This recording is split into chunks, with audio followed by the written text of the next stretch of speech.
할렐루야. 우리 청암교회 성도 여러분, 지난 한 주간 어떻게 사셨는지요?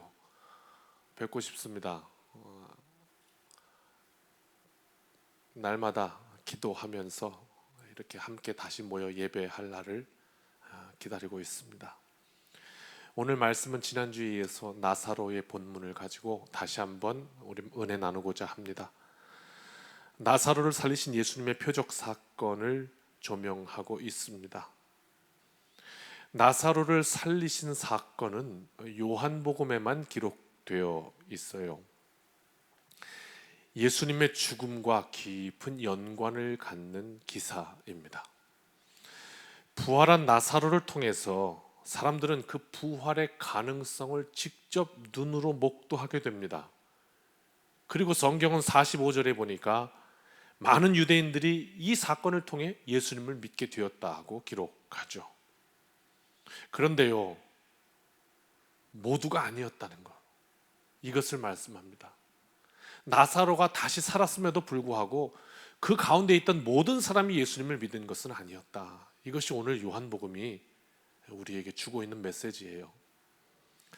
46절부터 48절까지 보니까요, 당시 종교 지도자, 즉 하나님에 관해서 가장 관심을 가지고 있는 영적 관심이 가장 많았던 바로 그 사람들이 정작 이 사건을 통해 오히려 구원자로 오신 예수 그리스도를 죽이기로 작정하는, 한쪽에서 유대인들은 예수님의 그 사건을 보고 하나님의 아들임을 고백하고 예수님을 받아들이는 믿음의 사람이 되는가 하면, 동일한 사건을 두고 한쪽에서는 그 예수님을 따라가야 할 사람들이 오히려 예수님을 죽이기로 작정하는, 이런 전혀 다른 상반된 모습을 오늘 말씀은 보여주고 있어요. 우리 앞에 환란의 바람이 불어올 때 어떤 이는 그 바람으로 인해서 내 인생 망했다고, 이 환란의 바람 때문에, 이 어려움 때문에 내가 망했다고 이렇게 고백하는 인생도 있는가 하면, 어떤 이는 그 환란의, 그 고난의 시간이 나를 성숙하게, 나를 깊게 만들어서 승리했다고 말하는 인생도 있습니다. 세계적인 야구 선수 류현진 선수가 있죠. 우리가 알고 있는 바 한국에 있을 때는 한화라는 구단에 소속된 투수였습니다. 당시 이 한화 구단은 한국 프로야구의 상위권에 포진해 있던 구단이 아니었습니다. 상당히 열악한 구단이었고, 그 가운데 류현진은 혹독한 시즌을 보내야 했습니다. 다른 구단 같으면 타자들이 잘 쳐주어서 쉽게 승리를 하기 때문에 20승도 할 수 있는 투수가 10승 하기도 참 어려웠죠. 20승과 10승은 선수의 가치, 또 선수의 연봉, 여러 분야에서 전혀 다른 결과를 가져올 수밖에 없는 수치입니다. 선수의 명예, 연봉, 가치, 모든 것이 다 하락하는 요인이었죠. 어떤 이는, 어떤 프로 선수는 구단을 잘 만나 순풍이 불지만, 류현진은 어려운 구단을 만나 힘겨운 싸움을, 해도 끝이 없는 싸움을 하고 있었습니다. 그러던 류현진에게 어느 날 기회가 오지요. 미국 메이저리그로 진출하게 됩니다. 그리고 수많은 어깨 부상과 여러 가지 어려움이 계속되었지만 계속해서 오뚜기처럼 또 일어나고 또 일어나서 결국 세계 최고의 투수의 대열에 오르게 되었습니다. 그리고 세계 최고의 영예를 안게 되던 그날 인터뷰에서 류현진은 이렇게 말합니다. 한화가 아니었다면 지금의 류현진은 없습니다. 메이저리그에 진출한 후에도 계속해서 시련의 밤, 고난의 밤을 보냈는데, 그 시련을 통과하는 법을 한국에 있을 때 한화에서 배웠다는 거죠. 그것이 밑받침이 되어서 내가 계속 이길 수 있었습니다. 이 고백이었어요. 고난의 시간들이 바로 내 성공의 비밀입니다. 이렇게 말했던 거죠. 고난에 넘어가는 나무가 있는가 하면 고난에 깊이 뿌리를 박는 나무도 있는 것이죠. 어떤 이는 고난 때문에 주저앉고, 어떤 이는 고난으로 인해 일어서요. 반응과 선택에 따라서 인생은 전혀 다른 모습으로 드러나는 것을 우리는 우리의 일상생활 속에서 눈으로 확인하며 살고 있죠. 말씀으로 다시 돌아가 봅시다. 죽은 사람이 다시 살아난 기적의 소식을 전해 들었던 대제사장과 바리새인들은 지금 잔뜩 긴장하고 있어요. 예수님을 본 사람들이 혹시 자기들보다 예수님을 더 따라가면 어떻게 하나? 이것이 염려가 됐던 거예요. 뿐만 아니라 막 사람들이 우와 그러면서 예수님을 따르니까 묘한 어떤 시기심, 질투심 이런 것들도 막 복합적으로 뭐라고 딱히 말할 수는 없지만 그런 복잡한 심정으로 지금 흘러가고 있었던 것이죠. 죽은 자를 살리시는 이 예수님의 권능 앞에 그들은 무릎을 꿇는 대신에 시기심으로 마음을 가득 채웠던 겁니다.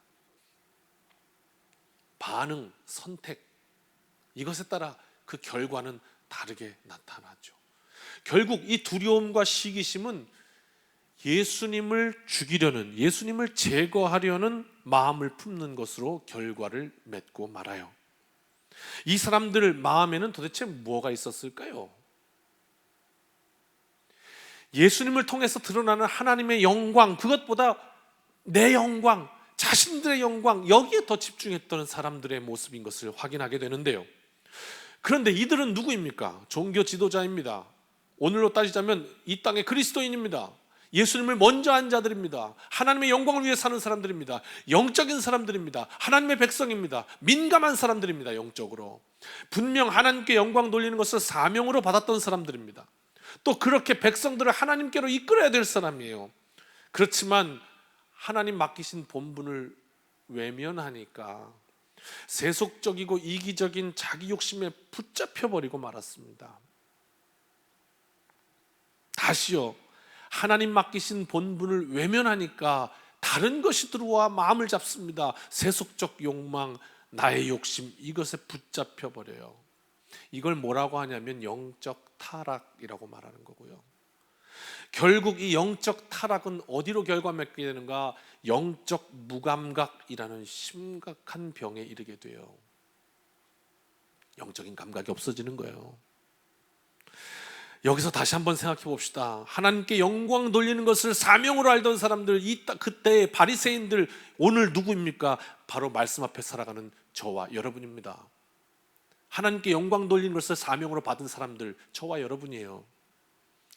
그렇게 이 대한민국, 이 백성들을 이끌어가야 할 사명적 존재들이 바로 나입니다. 그렇지만 그렇게 사명을 부여받은 인생이 나에게 맡기신 하나님의 뜻이 외면되면, 오늘 내가 그리스도인으로 사는데 내 삶 속에 하나님의 뜻이 외면되면 그 자리에는 세속적 욕망이 와서 자리를 잡고 사로잡혀 버려요. 그러면 결국 어떻게 되냐? 오늘 말씀에 따르니까 내 인생이, 내 심령이 영적 무감각 상태에 빠지고 마는 겁니다. 이렇게 단계를 거쳐간다. 오늘 이 종교 지도자들이 그 예수님의 권능을 보고도 예수님을 주로 고백하는 대신에 예수님을 죽이기로 결정하게 된 것은 영적 무감각으로 간 거거든요, 결국은. 그래서 이 결과까지 가게 되면 아이고 예수 믿는 사람이라면서 믿지 않는 사람보다 더하네 그려, 이런 말 듣게 되는 것이죠. 끝내 영적 무감각에 빠져버린 인생들은 그 길로 예수님을 십자가에 못 박으려고 머리를 맞대던 바리새인들과 같은 길을 걷게 되어 있는 것입니다.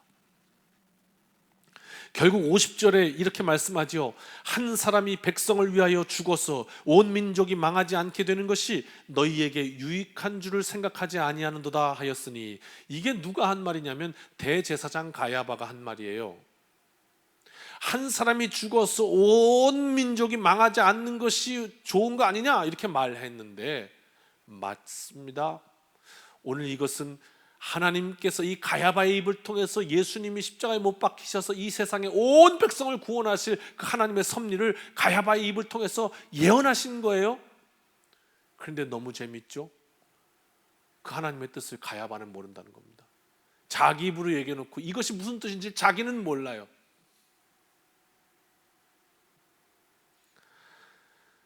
기가 막힌 상황입니다. 여러분, 내 인생이요, 우리 지금 말하고 살지, 오늘도 말하고 삽니다.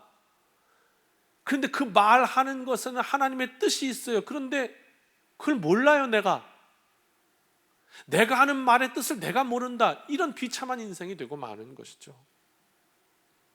성도가 하나님의 영광을 잃어버리면 세속에 취해서 금방 비참한 삶으로 전락하고 말게 돼요. 코로나로 정말 어렵게 살고 있죠. 이 시국에 이것으로 인해서 흔들리는 신앙이 있을 수도 있고, 이것으로 인해서 더욱 하나님을 신뢰하고 목말라 하는 심령도 있을 겁니다.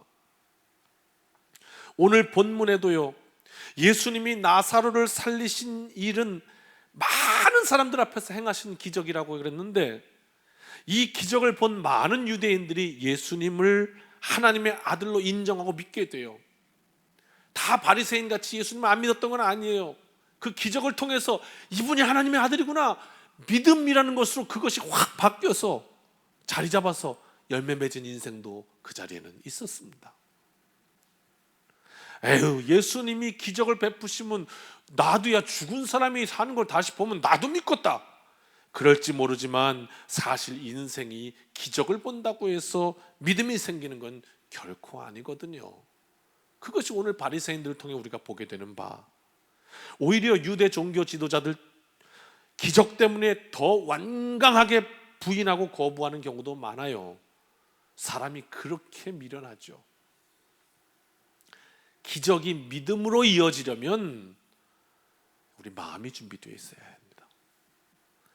이것을 예수님은 마음이 가난한 자는 천국이 가깝다 말씀하시기도 했습니다.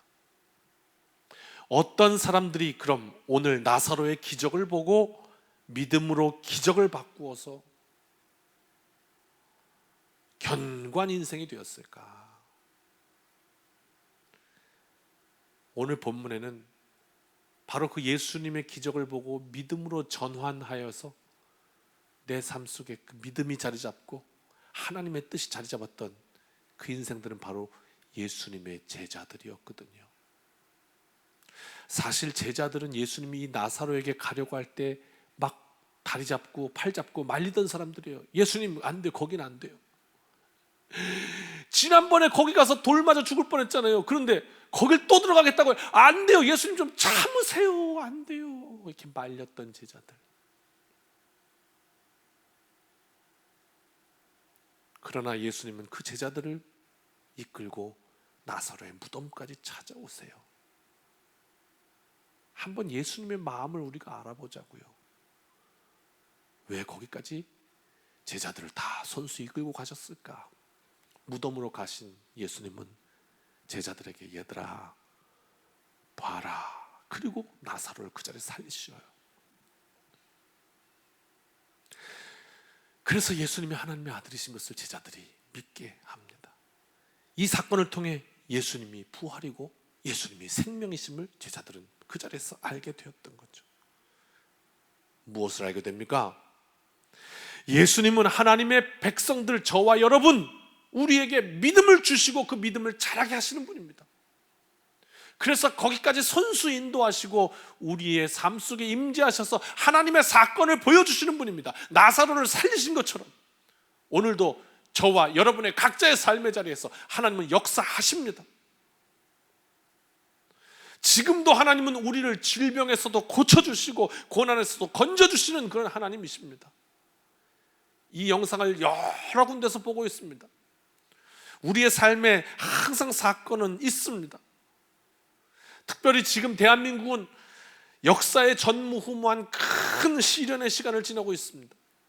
또한 우리 성도님들 가운데에도 시련의 계절을 지나는 분들도 계세요. 지난 주간 여기저기서 전화를 받았어요. 병원에서도, 교회 못 나가서 참 안타까운데 이렇게 영상으로 예배를 드리니 얼마나 감사한지 모릅니다 하는 고백도 들었어요. 그래서 앞으로 이거 계속 영상을 해야 되나 이런 고민까지 생겼습니다.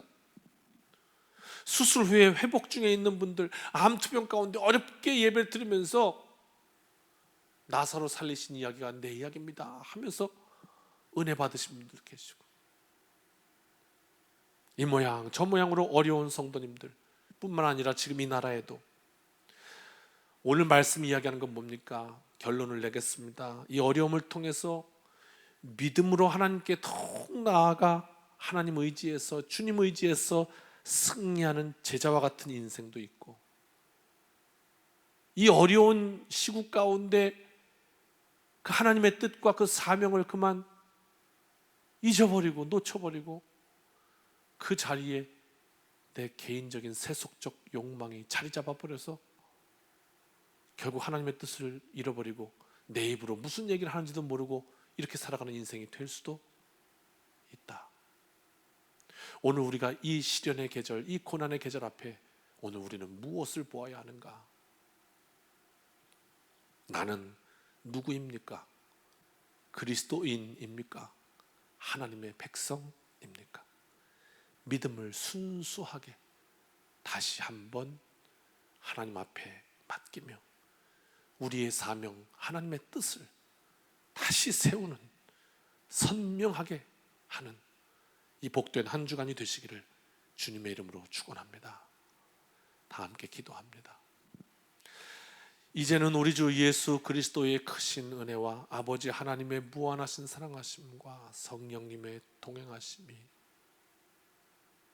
오늘 이 방송을 통하여 예배하는 우리 모든 청암교회 권속들, 가정 모든 심령들마다 이제로부터 영원까지 말씀의 은혜로 함께하여 주시기를 축원하옵나이다.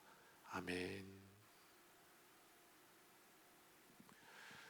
사랑하는 성도 여러분, 이 한 주간도 주님의 은혜로 승리합시다. 아멘.